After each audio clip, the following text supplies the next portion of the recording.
આજના સમયમાં શિક્ષણ સતત મોંઘું બનતું જઈ રહ્યું છે. સ્કૂલ ફી, ટ્યુશન, પુસ્તકો અને સ્ટેશનરીનો ખર્ચ મધ્યમ વર્ગ માટે પણ ચિંતાનો વિષય બન્યો છે.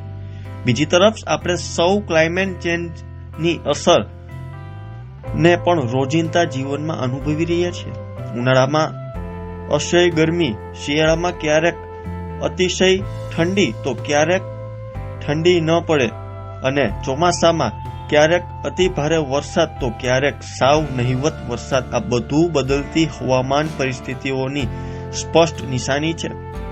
આવા સમયમાં માનવ જીવન સાથે જોડાયેલા દરેક ક્ષેત્ર પર અસર પડી રહી છે અને તેમાં શિક્ષણ ક્ષેત્ર પણ મોંઘું બની રહ્યું છે. મોંઘવારીના આ સમયમાં શિક્ષણનો ખર્ચ વધતો જવાની અનેક પરિવારો માટે બાળકોનો અભ્યાસ માટે જરૂરી સામગ્રી પૂરી પાડવી મુશ્કેલ બની ગઈ છે. ખાસ કરીને નોટબુક્સ, ડાયરી અને અન્ય સ્ટેશનરી વસ્તુઓ પર થતો ખર્ચ ઘણા વિદ્યાર્થીઓ માટે ભારરૂપ બની ગયું છે. તો ત્યારે જુઓ અમારો ખાસ અહેવાલ. આજના જમાનામાં શિક્ષણ ખૂબ મોંઘું થઈ ગયું છે. ક્લાઇમેટ ચેન્જનો પણ આપણે સૌ શિકાર છીએ. ઇરેગ્યુલર વરસાદ આવે, અતિશય ઠંડી પડે અથવા બિલકુલ ઠંડી ન પડે.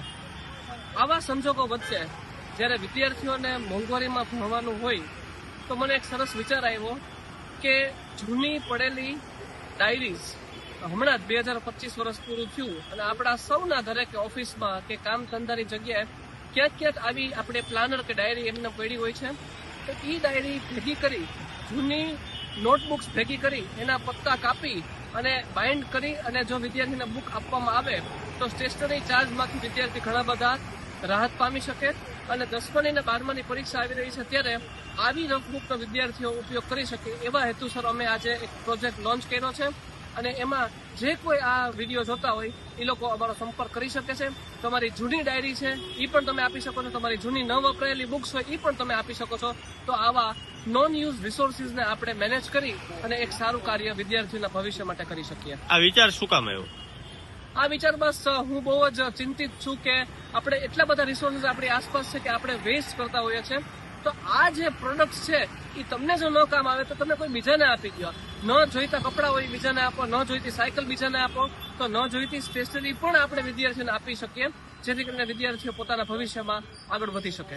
જે કોઈને દેવું હોય આવી રીતના તો કઈ રીતના તમારો કોન્ટેક્ટ કરે? મારું નામ મીનુ જસ્તનવાલા છે અને મારો ફોન નંબર છે 9228 19 19 19 9228 19 19 19.